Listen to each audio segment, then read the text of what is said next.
Let's go. Welcome to the Soul Fam Podcast, where we expand your personal universe. I'm Diana Marquetta, and in each episode, Soul Fam co-founder, co-creator Lexi Strummer-Solden and I interview the world's most rising and longtime experts in consciousness, spirituality, entertainment, healing, and science. From Earth's dimensions and dimensions way, way beyond. On the Soul Fam podcast, our frequencies are high and your heart chakras will open as these powerful voices of today share cutting-edge research, profound experiences, and valuable knowledge for your world in this out-of-this-world, thought-provoking, envelope-pushing interviews that could only take place right here on the Soul Fam podcast.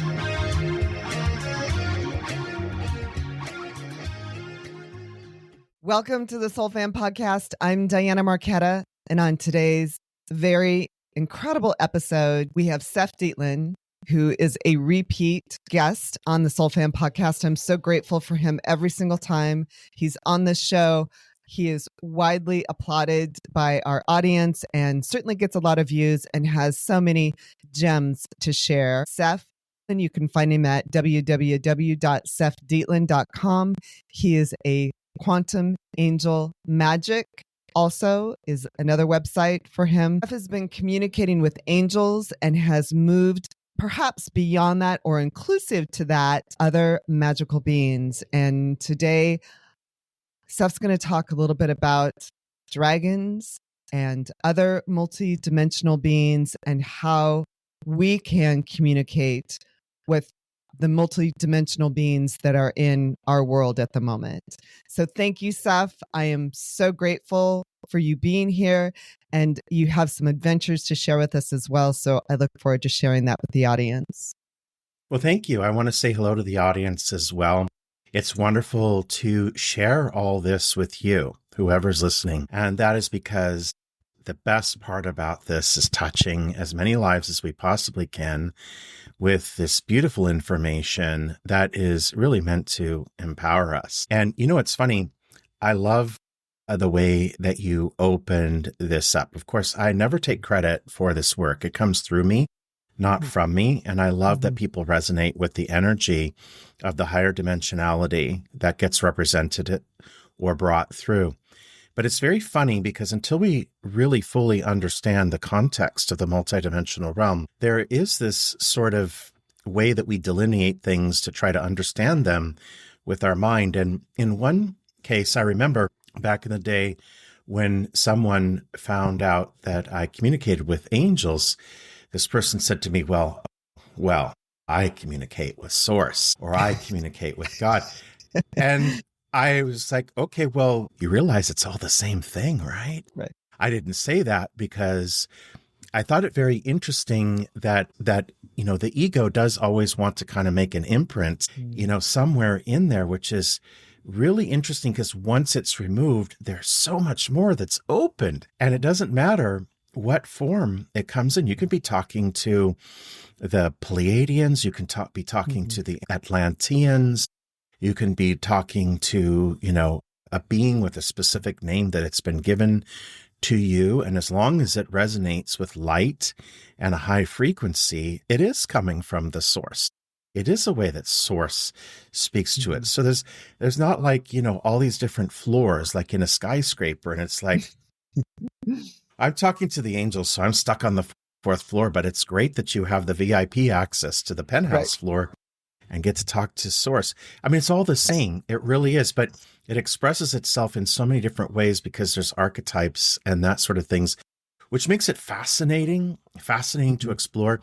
And especially when you start to have conversation with others who are having their own conversations, thankfully, and you bring up something like the dragons and you say, I have a dragon who's one of my guardian angels. And, you know, 9 out of 10 people in the room will be like, oh my gosh, you just connected to me because I have a dragon too that I have a relationship with. So there's many different things as the way that goes. And this is a wonderful way of honoring whoever's listening to this and taking part in this conversation, that you're not alone. And whatever it is that you're doing to connect with, from the VIP floor down to the 44th floor, right? Whatever it is that you're connecting with in Source's variations, that it's all meant to be empowering. And interestingly enough, it really all comes from Source. I mean, Source is within us. So whatever we're seeing, and you tell me if I understand this correctly, whatever we're seeing or interacting with, by whatever means that might be, whether it's through intuition or through dreams or actually speaking with an entity of the highest realm, it really comes from within, and it is a reflection of us. When I'm talking to you, I'm talking to Source. Yeah. Everything is Source, of course. And there's no separation. So, yes, and that rings true too. You never know when, someone may say something that rings true for you and resonates with you. And it's just the message that you needed to hear. And they speak for Source or whatever. And maybe then that's definitely when we know that happens. Most certainly, when I'm speaking to you, I'm speaking to Source. When I'm speaking to the audience, I'm speaking with Source. So it all is Source. And then, of course, all of these other layers are ways that we can understand it while we're in this dimension. So we think we're in this dimension, which I suppose we are, but Maybe. We have access. Yeah, I'm really not. Yeah. I'm trying not to be on a daily basis. Well, a friend of mine and I have this agreement because we don't know what on earth we were smoking on the other side when we decided to open the door that led to here. So we both agreed that whoever got back there first was going to put police line, do not cross on the entry door. And that we would place a table there and have tea every day, and pinky swear that we'd never go in that door again. Never. But we're shifting realities. Yes, I mean, is that right? We are. We're shifting realities. And we're walking into different dimensions, or perhaps we're walking back and forth. A friend of mine yesterday was saying how she works so hard to be in a different frequency, and she knows that her body is resonating in a different frequency. And she's like, how do I stay there? How do I just stay in the 5D? Maybe you have an idea. Yeah. Well, we are going to go back and forth because we still need to be here for whatever reason. And we're not done with whatever we're meant to do here, or whatever we decided we were going to do when we were smoking, whatever we were smoking. I like to know what the shrooms are like over on the other side. That made us think, oh, wow, would this be a great idea? Fun. I mean, this could be a shroom trip from the other side. Who knows? I mean, we could be at Burning Man on the other side, right? So, yeah, perfect. So, yes, we're going to switch back and forth. And of course, we do tend to favor the hyper-aligned state, don't we? I mean, it feels good. It feels like us. And when I do when I do quantum healing and I get people into that state where they feel highly aligned, I remind them, does this feel like the real you? And then they're like, aha, yes, this is the real me. And we do want to be that way. Yes, we do.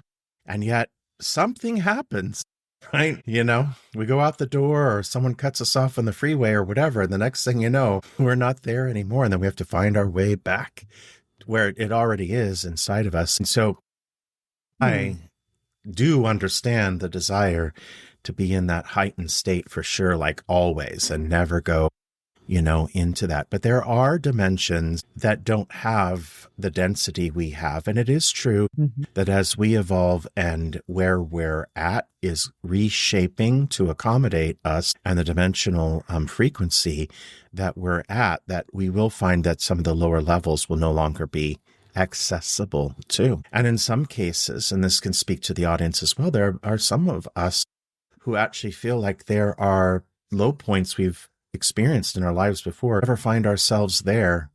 So we are watching some of the denser points, if you want to use that are no longer accessible to us.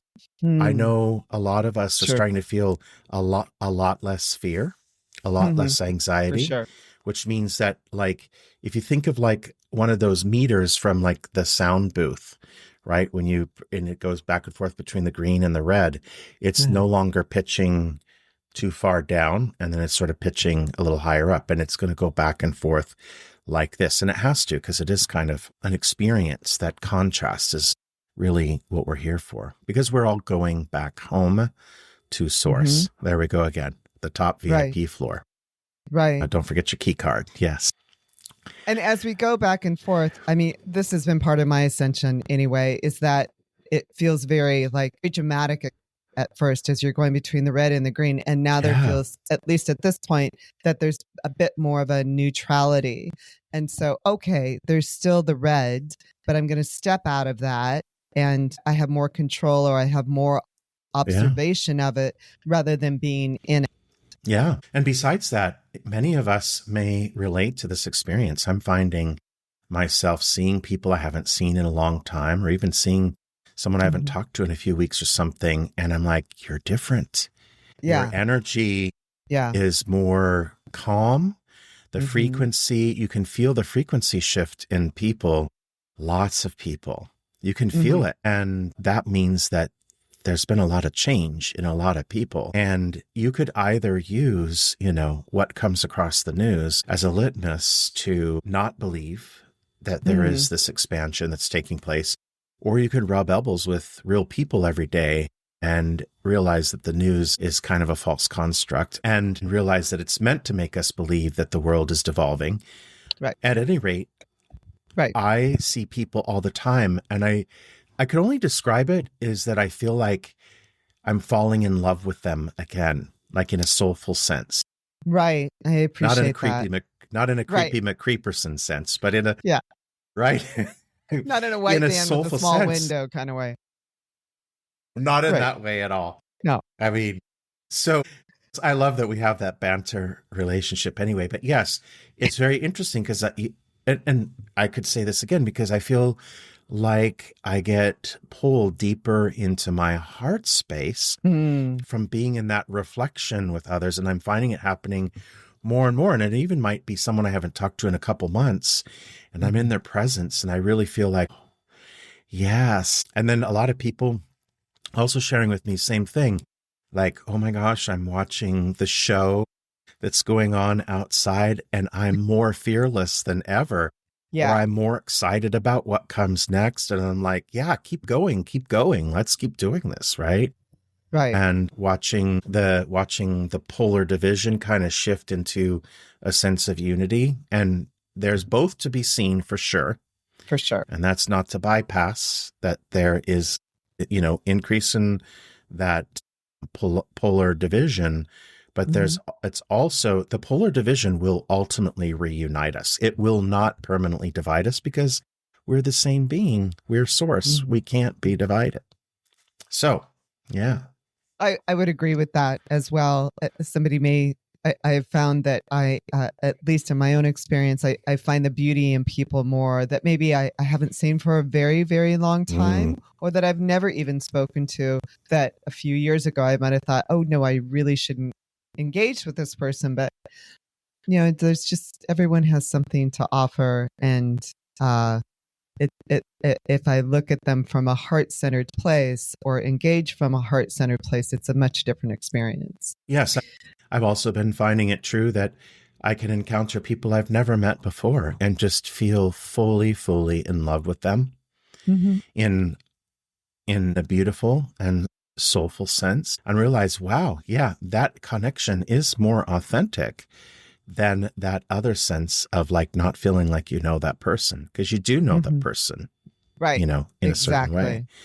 And it means that our hearts are more open, and it means that we are more in our authentic self for sure. So can you share a little bit about your experience most recently with multidimensional beings, and especially with dragons, which we were talking about before the show began? And I myself am a big fan of dragons. I have a certain dragon prayer I say every night while I'm outside. And I have to say, it's had some results. So I'm curious to know more about your interaction. Yeah. So, as you know, for the last 20 some years, I've been working with the angels, which is just basically having an antenna open to the multidimensional realm. and the information that comes through and the, you could say celestial beings that I've been mostly tuning into is the angels. And that served me for quite a while. And it's helped me to serve others, and it's helped me to progress, and it's helped me to progress what I'm able to offer to others in various ways. And it opened with the Lemurians, actually, because I also do hypnosis. And people don't like that word, but I'm going to call it quantum healing. It's where we're taken into, like Dolores Cannon did with people. Nobody shies away with it when we do QHHT or those words, but it's basically a form of opening us up to our multidimensional selves. And it's so easy to be a facilitator of that for people. And whether it's called hypnosis or quantum healing or boogie woogie time or whatever you want to label it, it's just being a facilitator to take someone else into their multidimensional states where the unlimited is available to us. And so I'm not only a facilitator of that, but of course, I'm a big subscriber to it as well. I also go into the multidimensional realms. I let someone facilitate that for me. And so magical, because in one such session, I was pulled into this underwater civilization, which was part of Lemuria. And I was told at that time that I simultaneously coexist as an incarnation in this realm. It felt like home. It looked like European architecture underwater, very, very beautiful. And it was so full of light and rainbows and joy. And it was noticeably absent of that kind of low-level hum of oppression that we feel in this density. And it was explained to me right away that where I was in my other home off the coast of Hawaii. But if I were to dive down underneath there in the water, that I wouldn't be able to find them because they exist on a higher octave. And it made perfect sense to me. And it was also shared with me that Lemuria isn't at all lost due to a cataclysm. It actually evolved or ascended. And so it's on another timeline. And since linear time isn't real, that's why we can access them in present tense. It was also explained to me that during an ascension, like what we're in now, when there is a split due to frequency, if you're in the denser half or the denser side of that while the higher frequency is ascending up, within there, you will perceive whatever, a cataclysm or whatever it takes, where all of a sudden this entire population is wiped out, like with the Mayans or every other, the Atlanteans. So they're not gone. Any of the civilizations that evolved or ascended, they didn't all of a sudden screw up, like we're told, and have a cataclysm. That's just how it played itself out in this density. But in the density where they ascended, they're very much alive, and they are very much part of actually helping to orchestrate the ascension, which is why people who are here for the ascension and know that they are very connected to Lemuria or Atlantis, because they're also very, very connected still to their simultaneous self that is incarnated in that realm. So if it wasn't magical enough to encounter these people, these beings, this underwater civilization that's part of Lemuria, much like Telos underneath Mount Shasta. So people know about Telos, which is the people who live in a higher frequency, but in Mount Shasta. So that's what they told me, that this was like that, part of Lemuria, part of Lemuria, which is around the world. Anyway, 4 days later, then I took a client into, like Dolores Cannon would have done with her subjects, but this was person coming for healing, into the quantum healing. I call it, I relabeled it on my website because people don't want to hear the word hypnosis, but I believe I call it a quantum soul journey now, because that's kind of what it is. So anyway, love it. Yeah. So I had someone who's a very, very good friend of mine come to me for a healing session, and bam, first thing she did was she went in and she got to talk to the same people. She is my family from this place, and she did not have any context. I did not tell her anything about it. And it was 4 days later. And then after that, it was when Hawaii came in, when I went to the Big Island and built a network for the retreats and things like that, and it all unfolded magically. And at that time, I knew I was there for Lemuria, and I found Kua Bay on the Big Island, which is where I connect with this underwater civilization of Lemurians. I mean, she described the beach exactly like I saw them too. They're kind of blue and aqua. So if you've ever actually seen people who depict the Lemurian underwater civilizations, like Izzy Ivy in her art from like, she has the Beyond Lemuria deck, which is interesting enough because I found that deck while I was in Hawaii. Yeah, the Beyond Lemuria deck from Izzy Ivy. And yeah, and I knew I had to have it, which is weird because that all led to the magic of meeting her.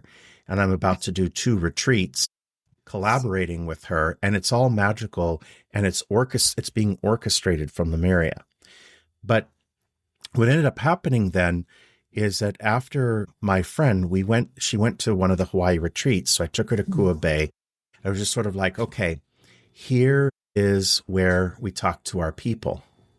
And we said, we got this kind of nudge while we were there that we should go back in specifically to talk to them. And we started talking to them, and they went on and on again. And they told us to do things like they asked us to reach out to a person that we knew in Hawaii. And the minute I reached out to this person, I said, hey, by the way, my friend and I, we found these underwater people in Lemuria, I know, and they told us that we need to talk to you.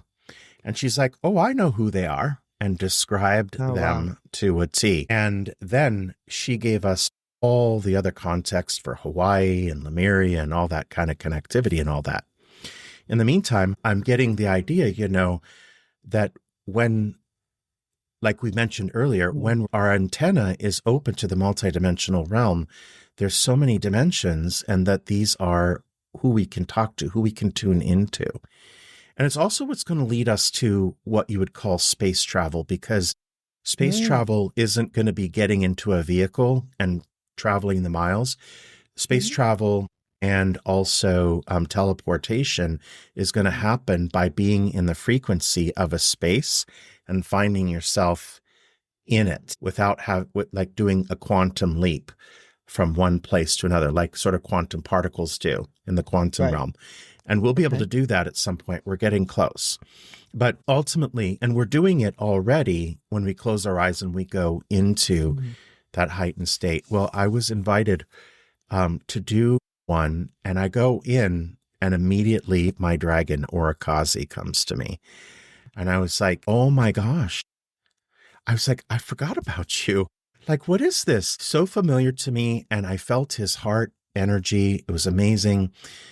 It felt like being with the angels, because the dragons are part of the angelic realm. And he said, I have the high frequency connection in my heart, so I can help you in that sense, like the angels do. But I also have brute force. So in this dimension where you live, I can also, he said, I can also kick some ass for you. I know that doesn't sound spiritual. Not messing with the dragons, but no mess with, and don't mess with people.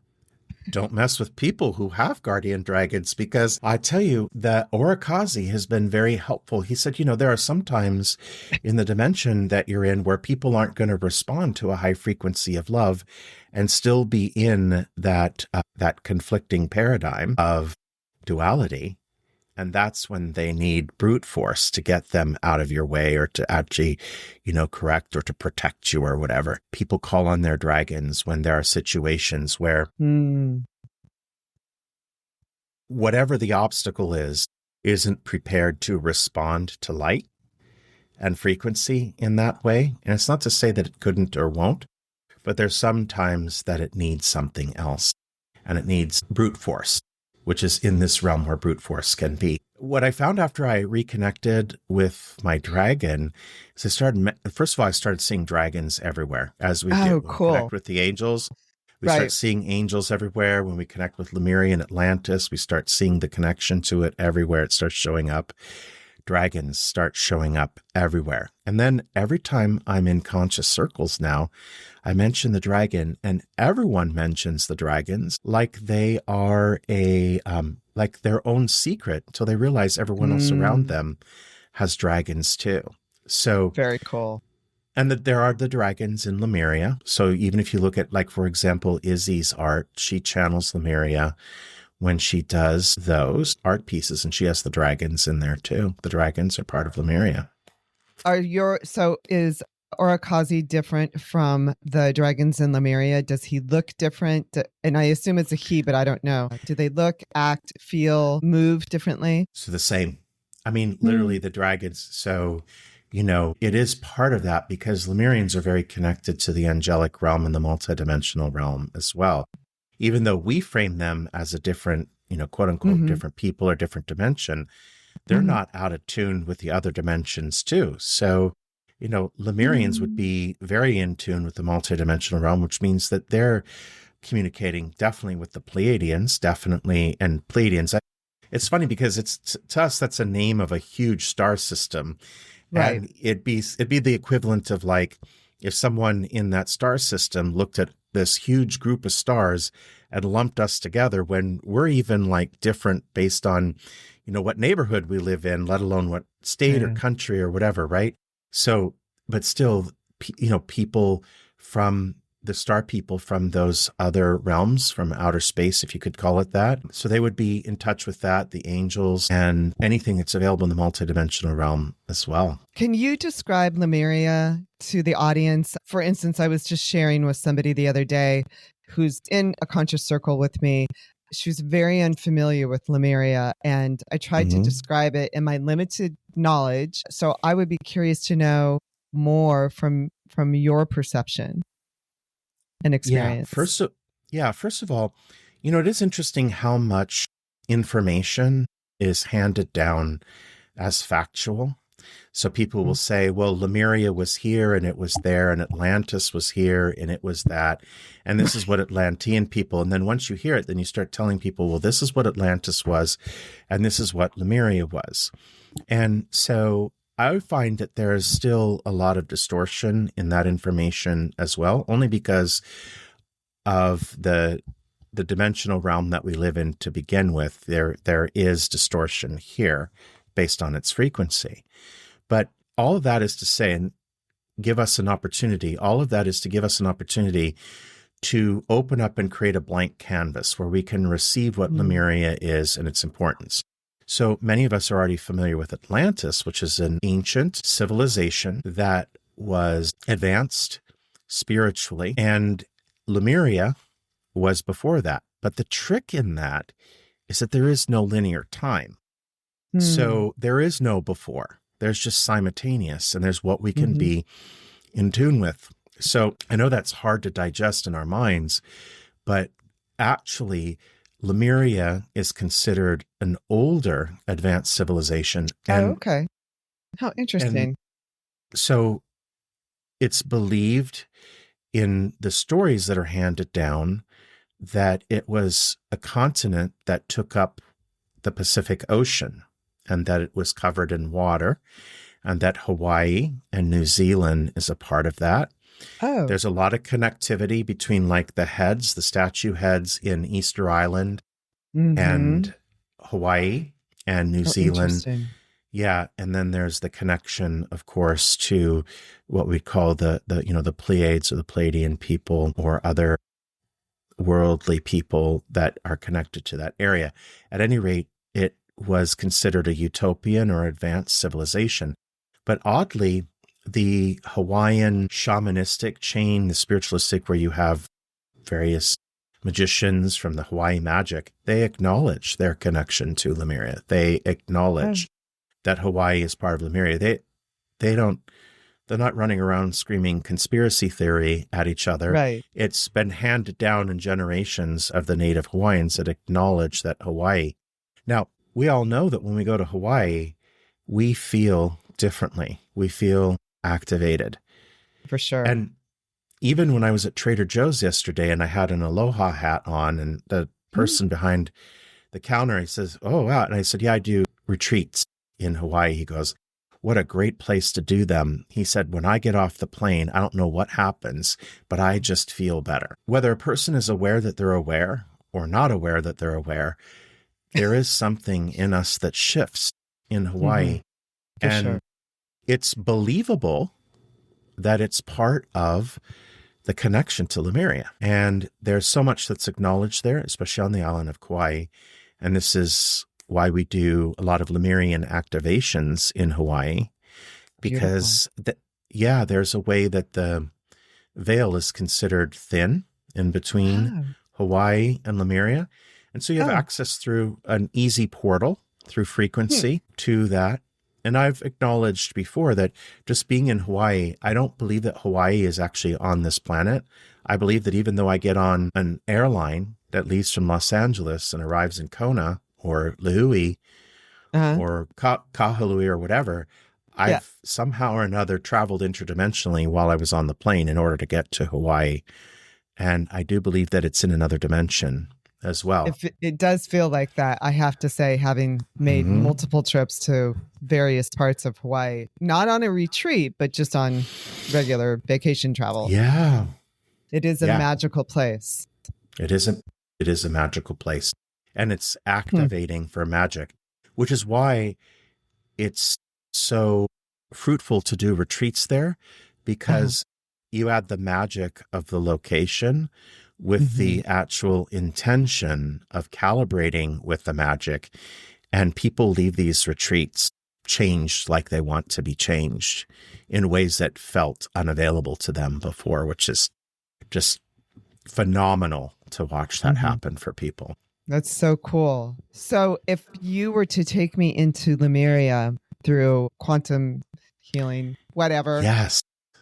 How would that feel for me? What would that look like in my mind's eye? What would that experience be like? Yeah. Well, first of all, and this makes sense too, because I didn't learn about Dolores Cannon until after I was applying hypnosis, the word we don't use, the same way, or maybe even more evolved than she was.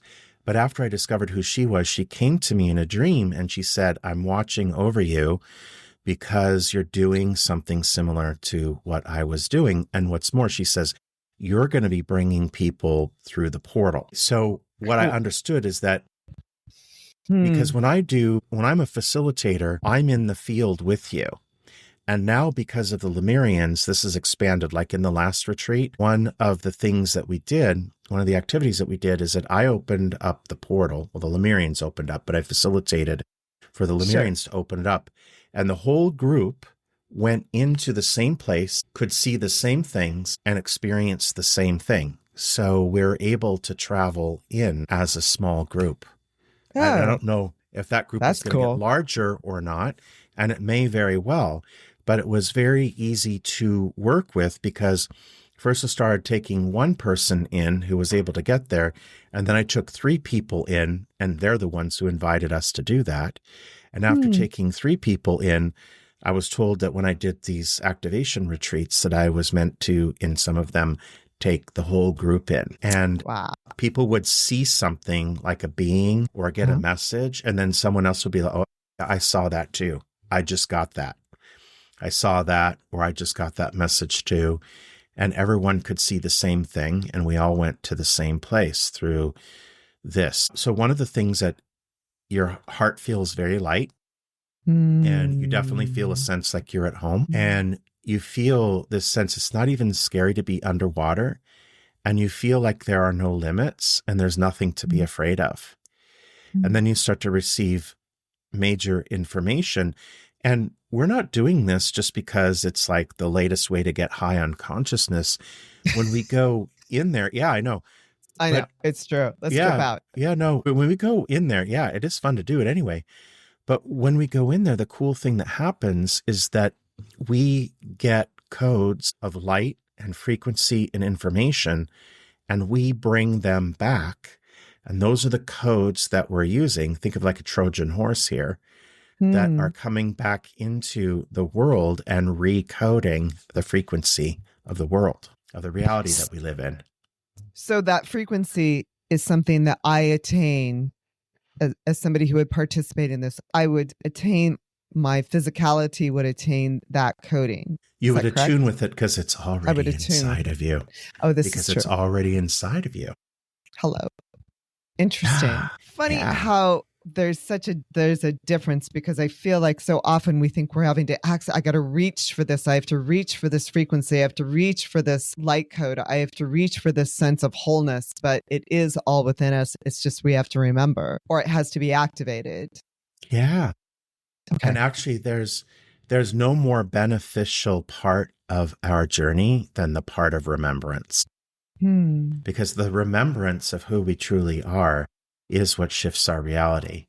Because when we're no longer just this helpless and detached human being from the quantum, and we actually are the creator of the quantum, then all of a sudden we're no longer a victim either. And we're no longer separate from the power that we have to continue to co-create with our own higher realms. And so even when we make reference to co-creation or manifesting, and this is, and I tell you one, like the key to manifesting is frequency.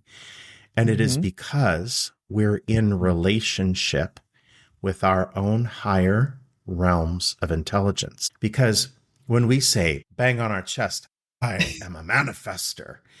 And it's like, no, I am not.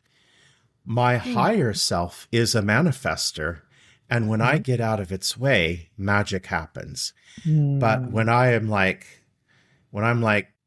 banging on my chest that I am a manifester, then I'm taking credit for that as an ego. And that's why it's intermittent. Right. And there's so many times we've experienced this where we want our ego to be the magical part. And our ego, our personality, our human self is a benefactor of the magic. But the magical part of us is the part of us that we're remembering when we understand who the real self is and who we are as the real self. Because it is our higher level of intelligence that is the manifester, that is the magical one. And the reason I always call it co-creation when we manifest is because it is a collaboration between me as the ego and me as the higher level being as well, that are one. And when I do the work I do, whether it's a reading or teaching or bringing people or facilitating these quantum journeys for people, like I always intentionally start them off by acknowledging that the source is a higher one than my ego. And that way, to make sure that the ego stays out of the way. And that's when the magic and the power can happen. The same thing with facilitating retreats. They all come together magically. The right people come to them. I don't even put out ads. People find me. I have these retreats I'm doing with Izzy, and already I've got like 3 emails from people. I have no idea where they came from. And they're just, when's your next retreat? Yeah. Cool. Magical. And so I know that the higher realms of intelligence is actually what's coordinating these pieces. Right. And of course, they need me on this end because I can send the emails and transfer money in the bank or whatever it is that I need to do to co-create them from this level of being. But I'm very clear that all of this happens at a higher level. And as long as you stay clear on that and get out of its way, your life is completely magical. In the retreats for Lemuria, am I going to come back with webbed feet? Am I going to, are the color of my eyes going to shift? Will I see the world in a different way?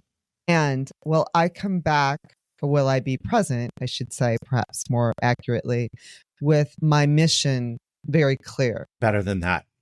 What happens is that when you connect with Lemuria, you're still the same you on the same journey with the same desire to be the fullest version of yourself and serve. But when you come back with those codes, somehow or another, you've been juiced up so that that's accelerated and you do it.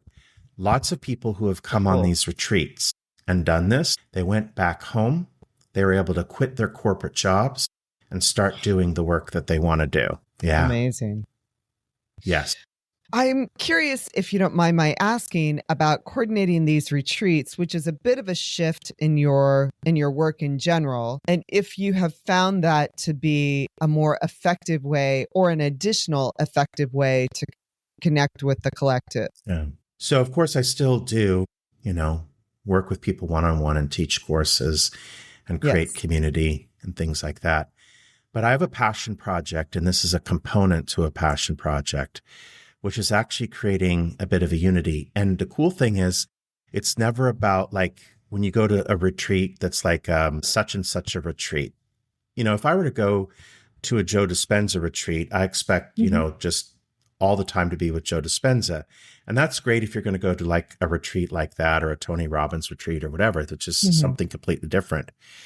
But these are not Seth Dietland retreats. These are not Seth Dietland and the angel retreats. These are retreats of equality, just like Lemuria, which everything is done in a council of equals.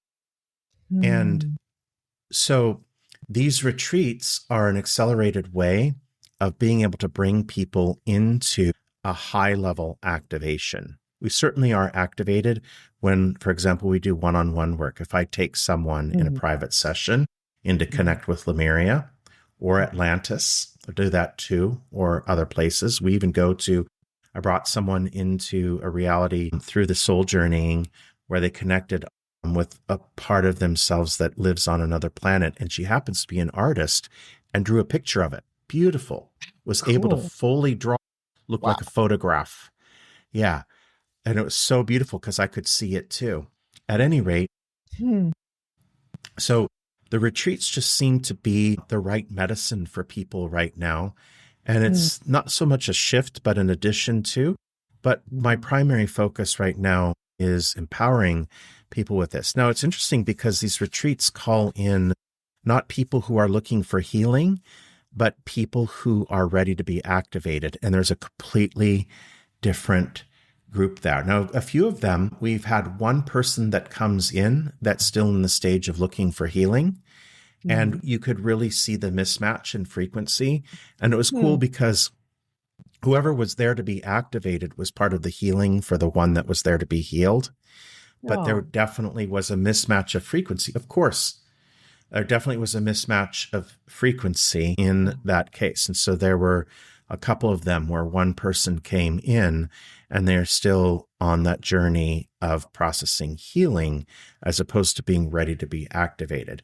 But that doesn't always end up being the case, but it was one of those things that show who these retreats are for. And since I've done them, when people do them, they become part of the community of everyone else who's done them. And everyone else who's in them that is of that frequency, they want to be part of the community with everyone else who comes in to do them. So it's actually a kind of a reuniting with family. And in a certain way, most, if not all of the people who come in of that frequency would identify themselves as simultaneously incarnated in that Lemurian realm. So it's like a Lemurian family reunion. And it's also bringing these codes in so that we can effectively do what we're meant to do, which is to raise the frequency of the planet. It stands to reason, we're bringing in codes from a reality that we simultaneously coexist in, whose octave is by nature completely higher. So even the lowest level of frequency in a higher octave reality is higher than the highest octave in this level because they're in a different octave. So the range that would go down is their lowest would be higher than our highest, right? Wow. Think of like piano keys, because that's where we get the term octave, right? And so when you get to this octave here, this key here is going to be higher than even the highest one in this octave. So we go in and we get those codes and then we bring them in here and they expand. Does that mean that their frequency is much higher than ours, or am I misunderstanding that at all? So the frequency or the love is never ours. So we don't possess love or frequency, and nor are we that. We are a container that actually is a container for it, but all love and frequency comes from source. So interestingly enough, yes, we are calibrated as a container or as a conduit to be able to facilitate higher levels of frequency that want to come in. So if you think about the wiring in your house, you have smaller wire for your outlets, then you have larger wire like for the dryer. And if you go to like a factory, they have like what's called three-phase power, and the power lines are like the wires like really, really thick, you know, to conduct all of that electricity at the same time. So we're conduits like that too. And the greater the capacity we have, the more of that can come through us. So it's a good. So our own personal involvement is continuing to expand the size of our containment field of consciousness. And the more we do that, the more we're effective at serving the source. So the more I expand, the more frequency I can hold. Yeah. Think of it as even even if you were like a water pipe, or the aqua conductors, like the minute that you expand, there's more water that's going to come through there. There's more electricity. So think of like a container. We are the vessel we're the vessel that it comes through. Right. We're just the conduit. We're the conduit. So the conduit expands, and then our frequency, expanding our frequency, allows us to reach the higher octave where Lemuria exists. Right. So there's more frequency moving through us, and we're an expanded conduit. Yes. Okay. So we love all that. It makes us feel good. What's the point of all this? What's the point of us being a higher frequency? Well, I mean, what I understand and what has been communicated to me when I tune into the multidimensional realm that I resonate with. And I say that because I'm not saying what it is, because as if there was some absolute truth. But if someone listens to this and they resonate with it, then it's true for you. But what we did, back to that thing where I was talking about my friend and I who decided to put the police line, do not cross, at some level, we came from being one with all that is. And in that realm, and for whatever reason, we decided to put ourselves in some form of a simulation that would give us the opportunity to experience the contrast or the difference between that wonderful high-level frequency and to see what was the opposite of that. And when we were done getting what we needed to get out of that experience, we also offered ourselves a ladder to come back home and to be back in resonance with the fullest version of ourselves. And so all of this is a pathway and a portal back home for sure, but there is discovery and expansion along the way. Is there a point, however, for humanity to expand and to reach a higher frequency? Is there a bigger responsibility, so to speak, that the Lemurians see for us, or that other multidimensional beings see for us, understand that we don't understand? So what is bound to happen, because what we live in is a simulation or it's holographic, it has to change and upgrade. So it's much like a video game where you go to a new level and there are new conditions in it, and we literally reboot reality all the time. And so each time we expand, then the container that we believe we're in, or that we're pretending to be in, has to actually shift and accommodate the new part of us. But it's not a new part of us. It's the new layer of what we've reconnected to. And that's why remembrance goes back to being the key. Because so does that enable us to... Sorry?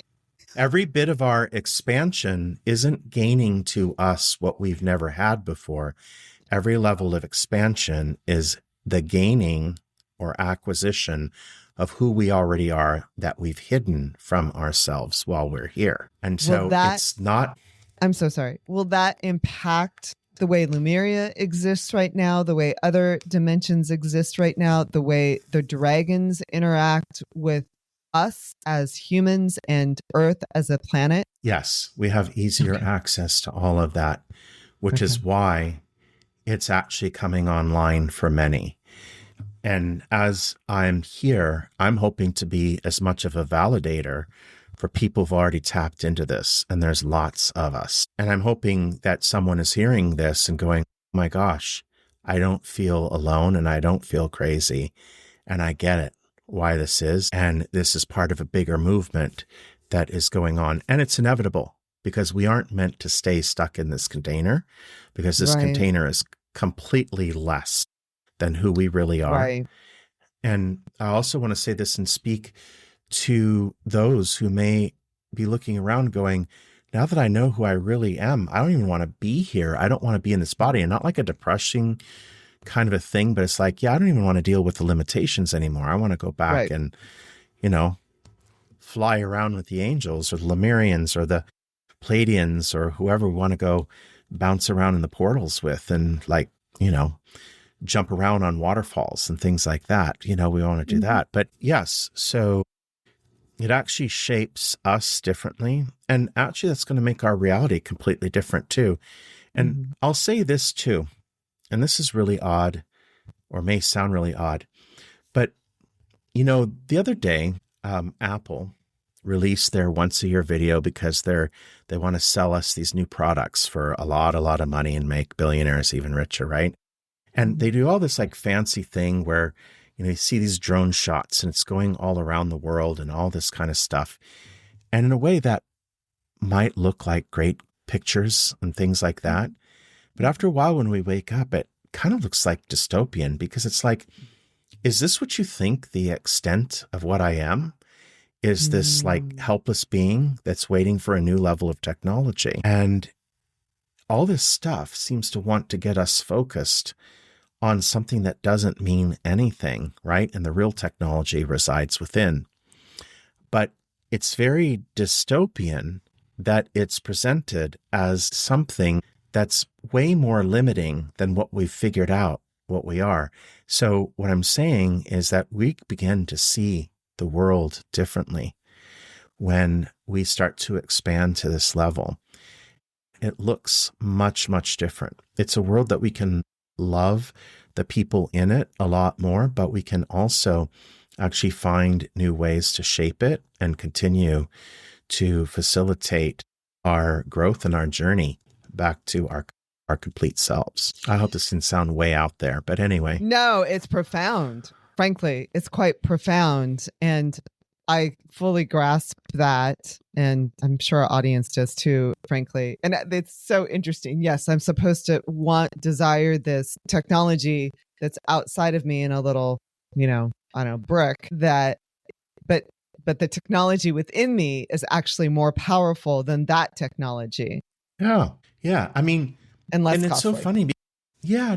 But it's so funny because if you look at what's available on our screens, it makes us look like people who are on our phones and always looking for what's to eat, to be ordered on an app and delivered to our door. And whatever it is, it's really just keeping us down to this like kind of like mundane and that kind of level. But when we get to this space where we're actually communicating with our dragons and Lemuria and the angels and our higher self, and we're getting a whole different perspective on the world, suddenly that doesn't even look important anymore. It doesn't even really look like the full bandwidth of what we are. And it's so limiting to think that we're just like every day in pursuit of the best tasting burrito or the highest megapixel of camera on the back of our phone so that we can take selfies. Yay, look at this, And it's always with that kind of selfie, that kind of ego. And I see that because it's always like showing like, oh, look at these people with the selfies, right? And it's like, it's that kind of egoic thing. Like that's what we're doing is we're running around taking selfies and then, ordering a burrito on DoorDash. It's like, is that what we are? We're not, we're something so much bigger than that. And of course, the community of those of us that have discovered that, we're not only here to enjoy the expanded version of ourselves, we're here to actually spread it to those who haven't yet quite got the memo yet. Right. It will enhance their lives. I want to circle back to dragons being our allies and can be the bouncer in our lives. All of a sudden I saw Orikaze with the bow tie on. That's great. He's performing next week in Las Vegas, but okay. So So, because I feel like Hey, that's an important aspect to remember, that there's this protective force yeah, and we can access it at any time. it's true. Which means Okay. that if Orikazi's in Las Vegas, he can get me free parking at the Aria and a bottle of water for less than $2, right? So anyway, the Less than exactly. two. Yeah. Instead of 26. So, Ah, yeah. So it is nice to have the protection. And it's interesting because many people who've connected with their dragons have also found that the dragons are very trustworthy protectors because they've asked the dragons to protect them in a case and they've seen the result, and the result happens very, very quickly.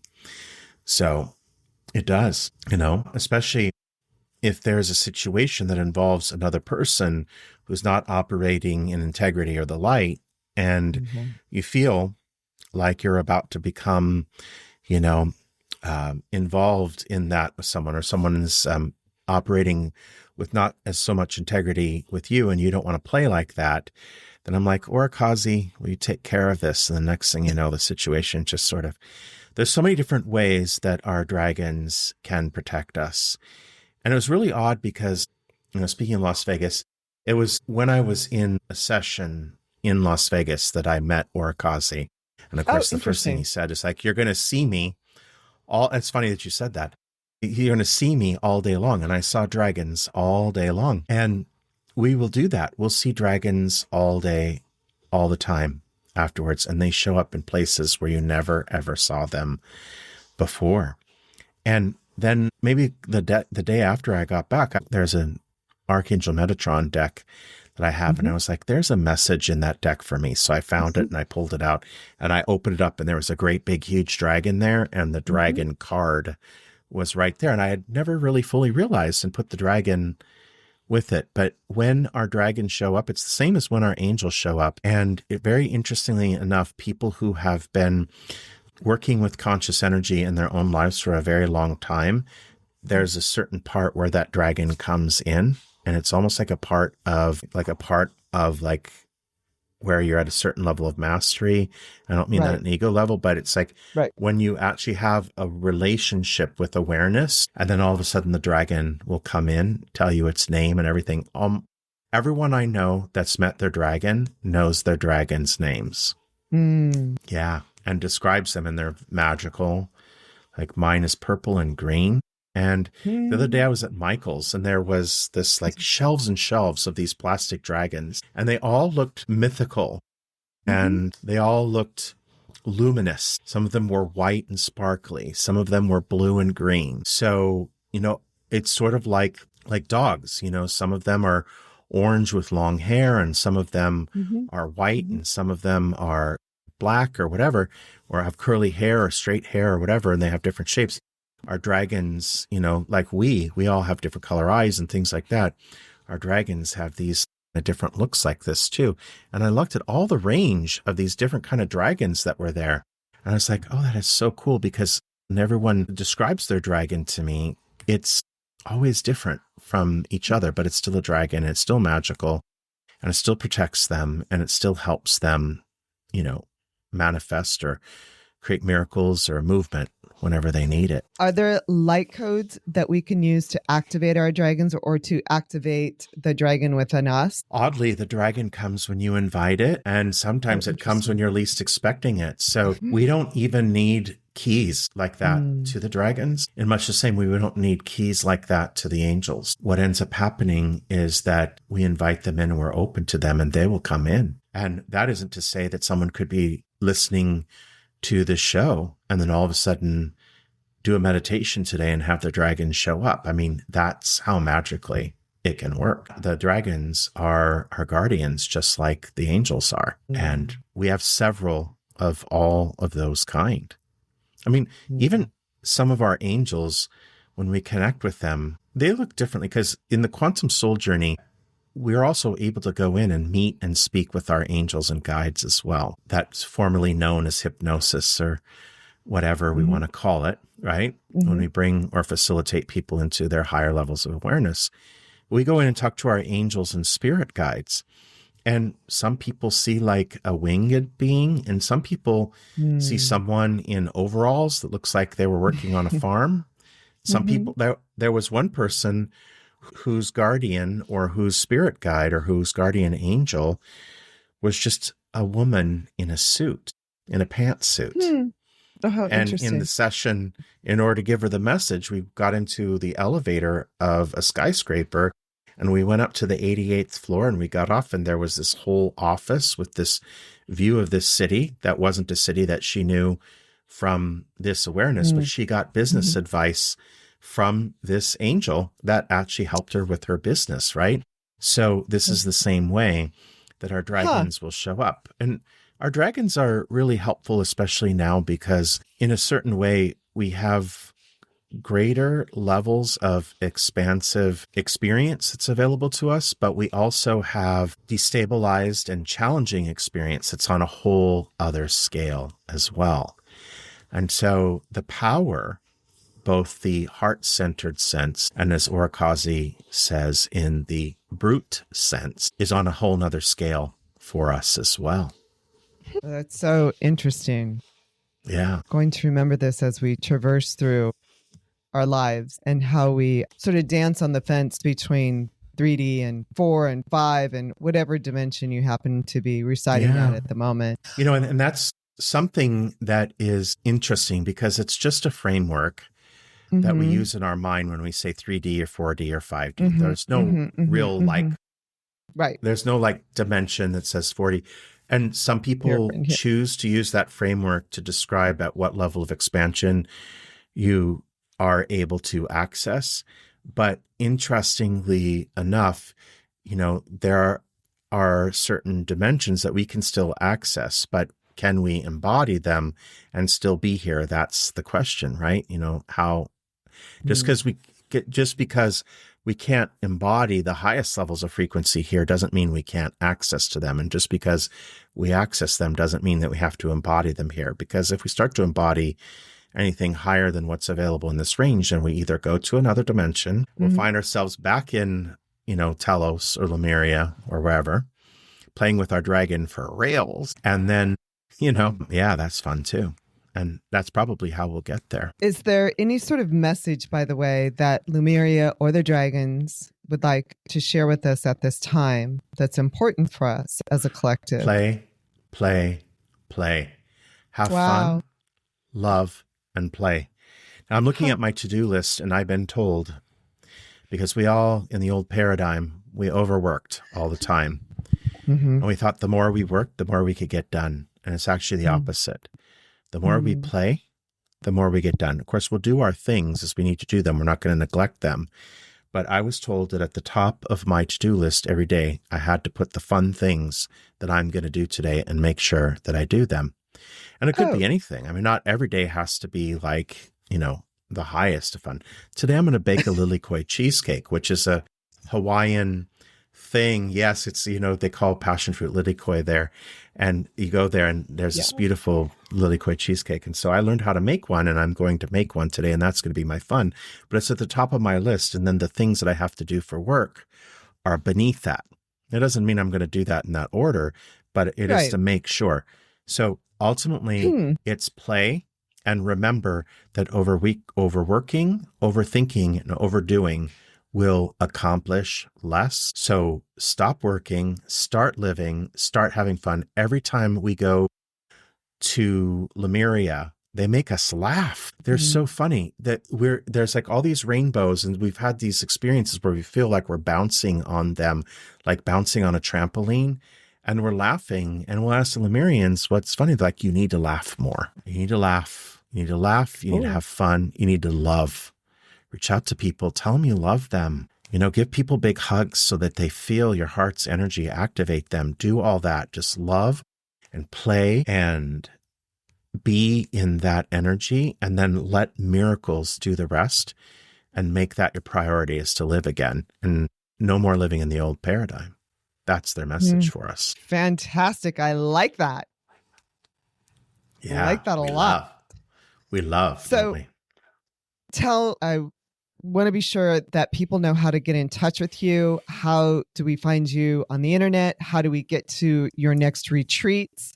What's happening? Yeah, just go to quantumangelmagic.com and that will get to my primary site. I have a community there. There is a manifestation meditation that's available if you want to jump on my email list and stay in touch with what I'm doing. It's an angel channeled meditation. It's a quantum soul journey, actually. And yeah, it's like a little one-on-one session. And there's also more information on the retreats, and you can also let me know there if you want to know when one is coming up.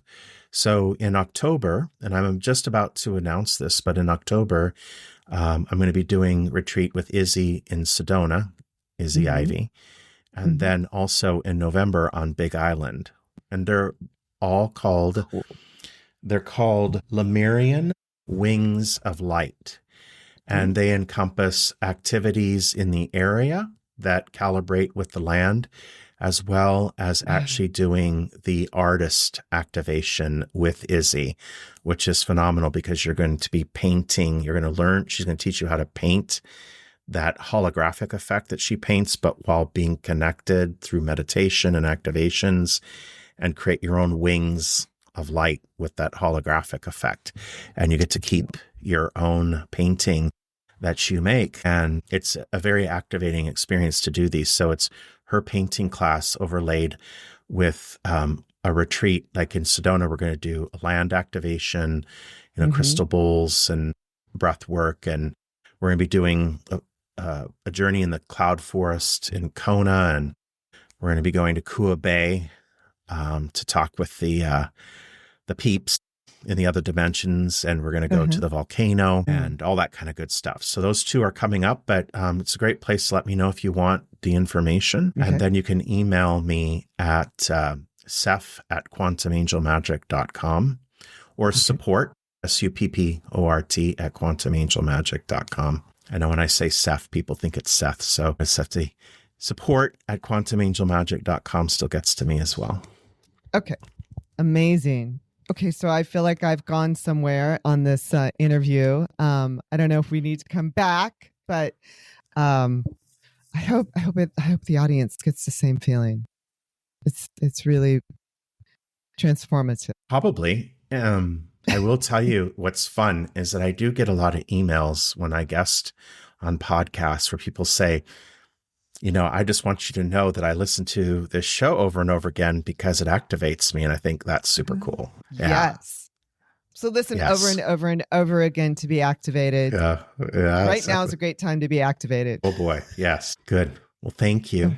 Thank you so much. Thank you so much. I have to tell you, you've changed and grown so much in this time. And even just since you started doing these experiences in Hawaii, I see how much fuller, and I hope this sounds correct, but fuller and richer and more powerful in the most divine way. I received that and I am grateful for it. Thank you.